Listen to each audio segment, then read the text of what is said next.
Hello and welcome back to another OmniHeroes video. In this video we're just going to have a look at team placement.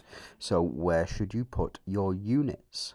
Well, the simple answer to that question is you should rearrange your units in the best place possible.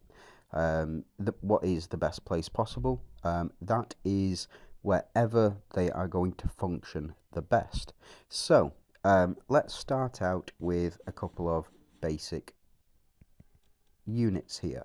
So let's go ahead and jump straight into Valianters. This would be one of the most basic teams that you could potentially have. Now, the reason that this is one of the most the basic teams that you can run is because all of these units are very much or very widely accessible, and you'll pick up copies of them in the very early game. Ashlyn, Elune, Themis. Themis might have a different skin for you if you've not done the trial or if you've not participated in the anniversary. This is a really nice skin. I do enjoy this skin. There was a cheeky thumbnail that I did about it, but I decided not to upload that. Those who know. If you don't, go and check the Discord out. So this is Themis, the default skin. We're using this 8-ball queen here skin. So the reason that unit placements are so paramount in this game is primarily because you don't want your units to die, and you also want your units to do the most damage possible.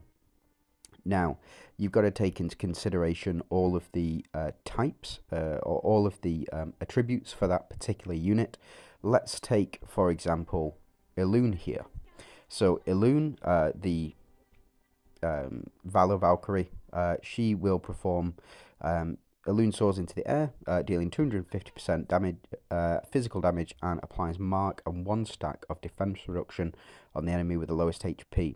So really, Elune is your sniper. Now, you typically wouldn't run Elune in this first slot. And the reason for that is because you don't want her getting sniped. You want her to be as out of the way as possible. Now, with Themis, you've got to take into consideration which unit has the weakest defense on the enemy team. And the reason that you want to take into consideration that is because on her attack, if you don't know, then on her final slash here, if the target is killed, the skill will be cast again, dealing 500% or 562 physical damage to all enemies. So effectively, the way that you want to play Themis is you want to put her opposite the unit with the weakest defense. Typically, it will be in this slot 1 here, and generally speaking anyway, in PvE environments. In other environments, you might want to take a different approach, like a PvP. You want to isolate the unit with the weakest defense, and you want to target that. Now, as a combination, Elune and Themis, when you first get them, they will be a very powerful combo, especially powered up by Atropos. Now, this is just a pretty standard team. Typically, I would have it something like this. The reason that I'm able to put Atropos in the front row is because I have her runes. So if we have a look at her runes here and her rune skill, Atropos receives penance whenever HP is below 25% and increases defense by 100% for 3 rounds. And whenever HP is below 50%, increases defense by 100% for 3 rounds. So that's with the red runes. So the reason that I can have Themis in the front slot is because she is so tanky. She also gets a damage reduction, I believe, on her skills. So let's just go ahead. Oh no, so that's the HP. Is this the one? Increases damage reduction by 30%, so she can be used as a tank if you have no other option. She can go in this slot 1. Typically, I would run her in that slot 1, so just something to keep in mind.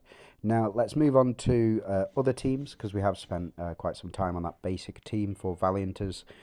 It all depends, so for unit placement, it all depends on the unit itself. So if we go back into Valianters here, everybody should be aiming for a 7-star Elmer.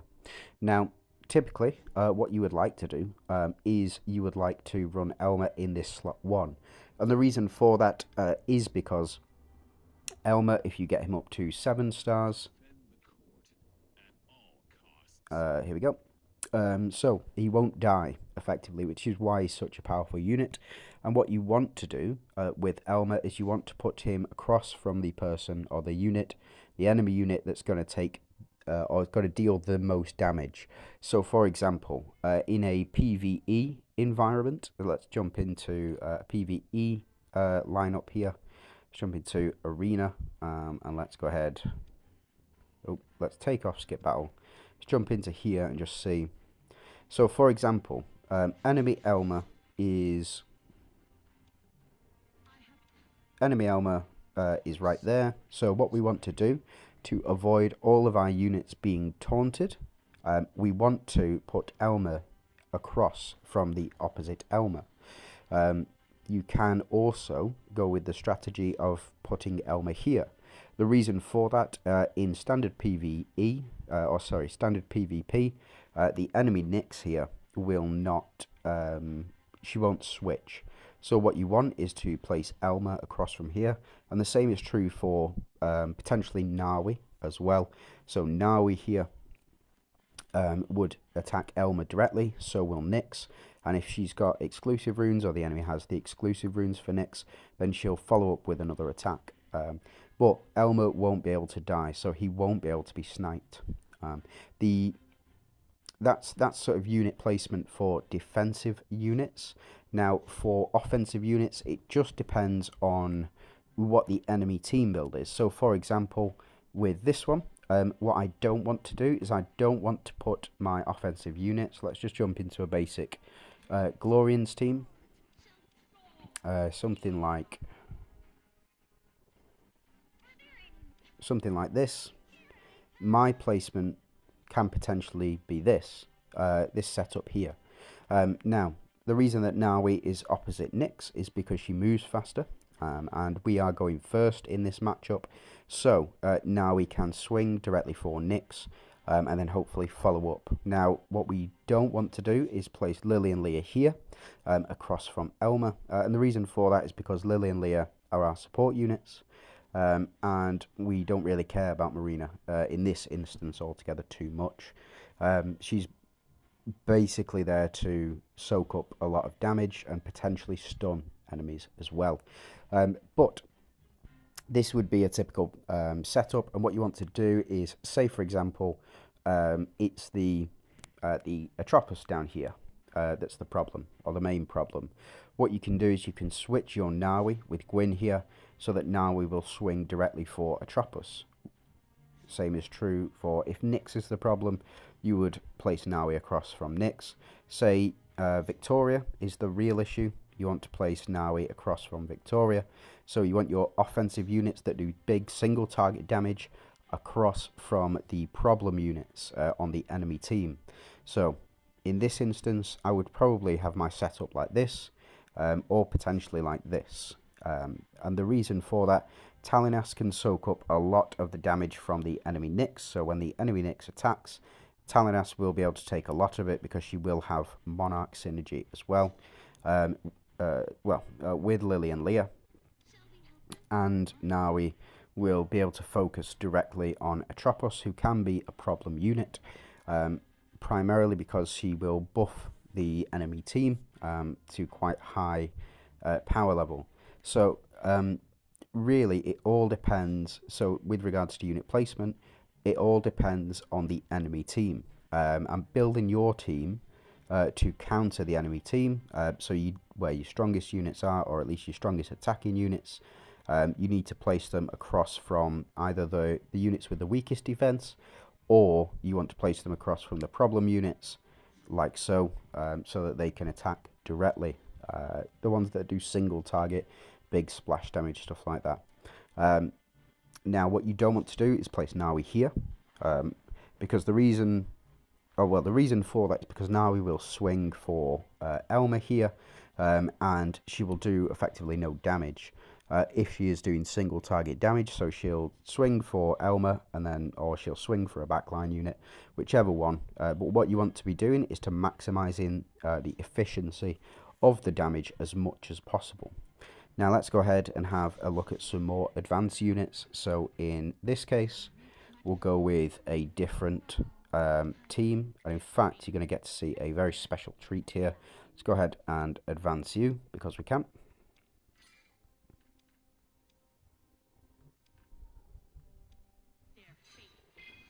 Up to 3 stars. Sweet. Or up to 8 stars, sorry. Yeah, probably should have done this off camera or at another time, but did get 2 copies of Ariana as well. So she's now 9 stars, which is going to be very, very powerful. Especially the Deadly Hunt increase attack, and the increased physical damage to 2 random enemies. That goes up to 172. So looking good.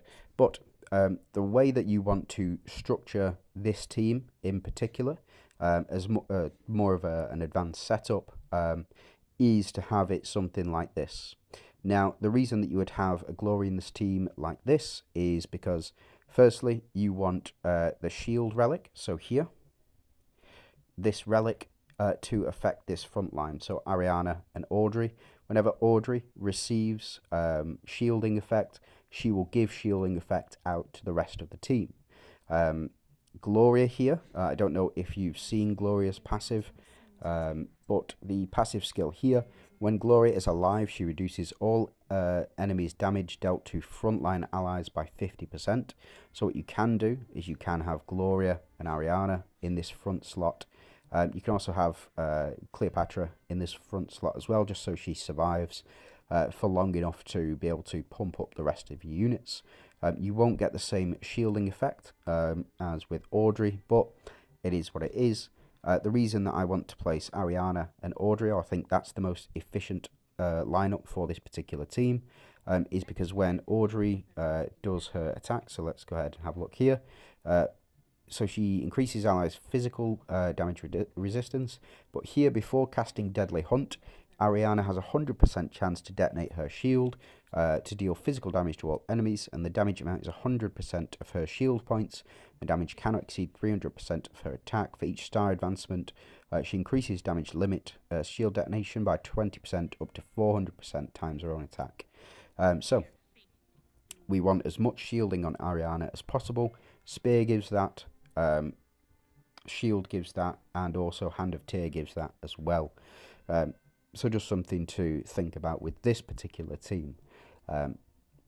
Now, there are other sort of special case uses. What I would suggest if you're building your teams is, unfortunately, you'll need to read your cards, or units, whatever you want to say, and their passive abilities, and what they do, how much defense they have, and what the purpose of that unit is. So let's jump into another team. One of my favourite Avengers teams from back in the day. Before any of the new units were released, it would look something like this. Now, the reason for that is because before I had legendary relics, I was using Healing Vase, Blades of Chaos, and I did have 1 copy of the Hand of Tyr. Very powerful to get early on, so get it if you can. Now, you would do something like this, not against this team, because Elmer will consistently keep Sal taunted, so you won't be able to power Sal up, or if you do power Sal up, he won't be able to attack properly, and he'll just attack Elmer directly. But running another team, or running against another team without Elmer in that front slot, I would typically, or I used to run this team with Celine here. So I'm just going to show off as to why that is the case as well. So let's jump into Lost City, jump into the Verdian Synergy. Let's put those exact same relics in. Go with the same team setup. And I'll just show off as to why I put Sal in that first one. This may not work because I think Sal has that switcher mechanic for this season. Yeah, 100% chance to trigger the swap effect. So potentially it'll work, potentially it won't. You'll see why I typically run Celine in this front slot as opposed to Celine in this back slot over here. And it's because of where the healing vase relic will go to. So if we have a look, typically the healing vase relic will power Sal up. So as you can see, Sal's attack and defense has gone up. Now 10 stacks of attack, 12 and 6, 17 and 8, so on and so forth. It goes up very quickly. And as you'll see in just a second, Lachesis here, she will target this front slot as well, increasing Sal's attack and his damage. So will Persephone, increasing damage and also finish off the attack as well. And so we get much more damage with thanks to Sal in that front slot, in this slot 1. You also have to take into consideration when Persephone does her attack here, or when she heals, she will typically heal this slot 1, and she'll also apply Fortitude to that slot 1 as well. So reading your cards explains the cards. It's a bit strange, I know, but it's very useful to find out where particular units will target. Like, for example, Persephone targets the slot 1 for Fortitude, and she will... Shame, Solomon down. But she will target this slot 1 for the Fortitude effect, and as will Lachesis target that slot 1 for the healing factor. So as you can see, Sal up here, he's now 18 and 20. So he's powered up as much as he possibly can be. And with the Avengers team, it looked like we were down, but fortunately able to come back from it. We're gaining the attack stacks and and damage stacks as well. So depending on where you place your units, so let's go ahead and try that again. But what we'll do is we're going to move Lachesis into this front slot as well, and just see the results of that. So we'll see that the healing vase will trigger, or the healing vase relic will trigger in just 1 second. But it won't power Sal up. It won't target Sal specifically. It will generally target that slot 1. And when Lachesis heals, because we've got all of our Holy Shield stacks applied, she'll heal herself, which does absolutely nothing for Sal. And actually, we're a lot worse off now, thanks to Sal being... Yeah, so we're well under the damage that we were doing before, and because we weren't able to build up properly, we have, in fact, missed out on a lot of damage and a lot of attack as well. So just something to keep in mind when you are building your team slots. So you can see Sal, because we had a lot of dead bodies on the field, his attack has gone back up. Targeted in there because he had the lowest health. Fortunately, you know, Lachesis here had the Fortitude effect, but again, she's being targeted too much, I think. Being in that slot 1, you don't want your support units being targeted that much, because you want your support units to survive for as long as possible. So we did remove a lot of attack and defense from the enemy team, and here able to close things out relatively quickly in around the same amount of time. But the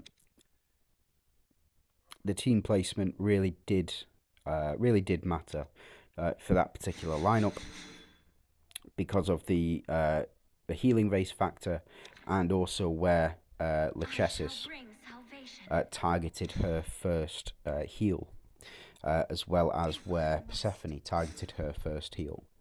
You know, so just little things like this to build up your team placement knowledge. Try things out. I highly suggest everybody go into Lost City and just, you know, go through a couple of different teams and team builds to see and just test it out. So what I do is, like I do here, I've got a Verdian team here. I don't want to complete the trial because then I lose access to it. like for example with this one. I completed it with Dawnbringers by accident. That was my go-to trial, but completed it by accident, so unfortunate. But what I will do is I will build a team here that I want to test out.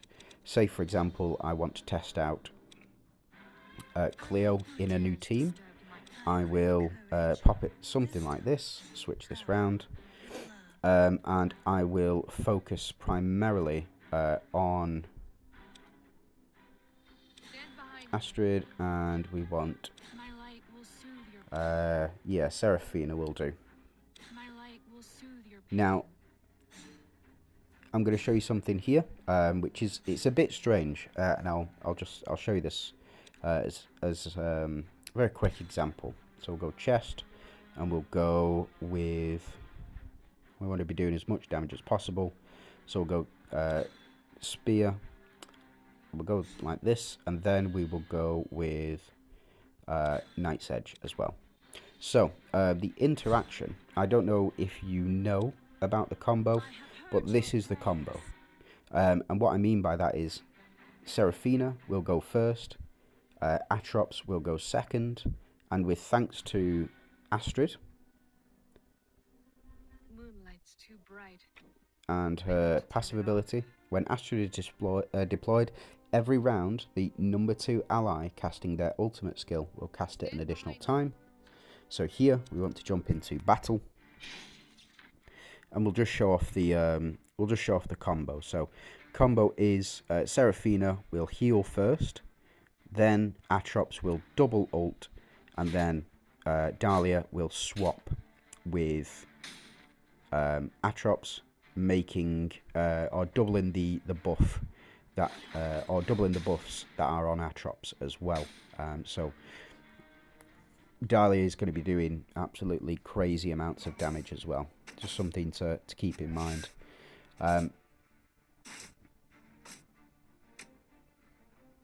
So this is the combo. This is Seraphina.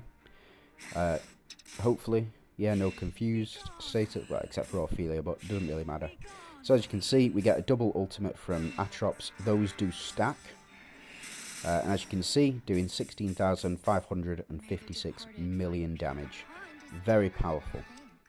Now, what you need to take into consideration as well is speed. So if we have a look at Atrops' speed, it's 125. And we have a look at Seraphina's speed, it's 126.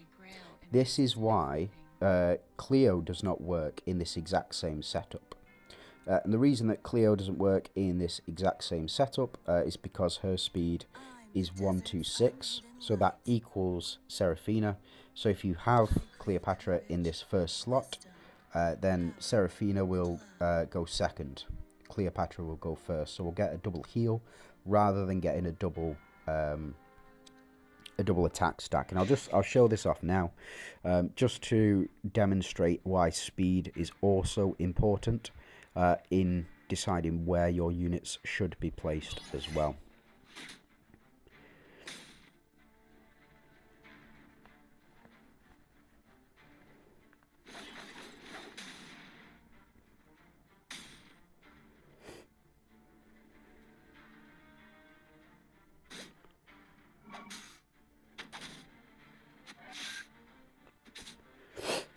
So we'll get all of this out of the way.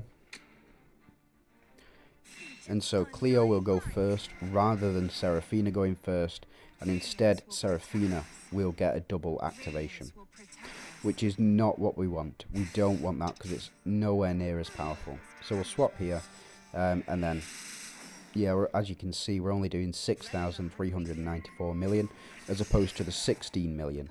It still wiped the team, sure, you know, that's not what the point of the combo is. Now, if we swap around Seraphina and we swap around Cleo, then we can get the sort of very similar effect for this combo.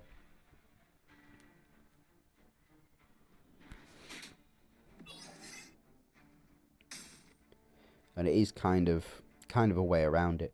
I'm very sure though that the devs put that Cleopatra combo in place for a reason, or that they put the speed equal to Seraphina's primarily because they released a new skin for Seraphina, which made her, well, it gave plus 10 speed.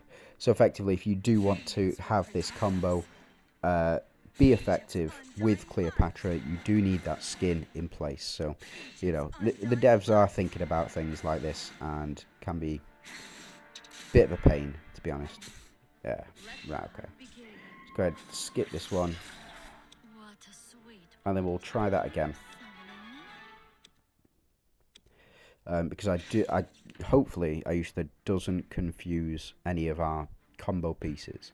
Now, Ayushta does have the same speed as well as Cleo and as Seraphina.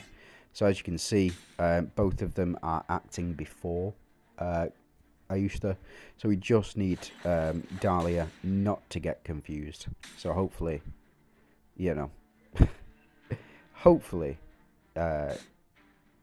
we won't see that factor in.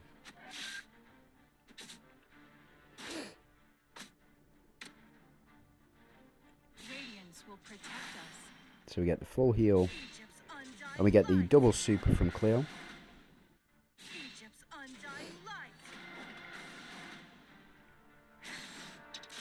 Oh, come on. Oh, there we go. Fine. Fine, we got it off. That's all right.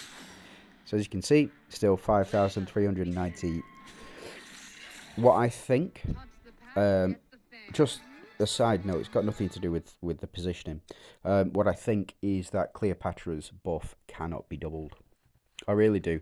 So the fact that she doubled twice there, I think the first one overrode the second one, which is why we're only able to get to that 5,000 million. Potentially we can swap Astrid around, and then we'll swap these two. Again, what we want is for Seraphina to go before Cleopatra. So we'll try this one out, and we'll just see what type of damage numbers that we're putting up. Again, I don't think Atrops can be replaced in this particular combo setup. I think because her pledge doesn't say can't coexist alongside other pledges, I think that Cleo's pledge cannot coexist alongside itself, which is why we're seeing such low damage numbers for it. But again, I've been wrong before. If somebody knows better than me, please let me know. So we do get the double attack buff, or the double pledge. And we'll just see when swapping with Astrid. Yeah, we missed two enemies there. So that would have still been, it would have still been around the same damage, unfortunately.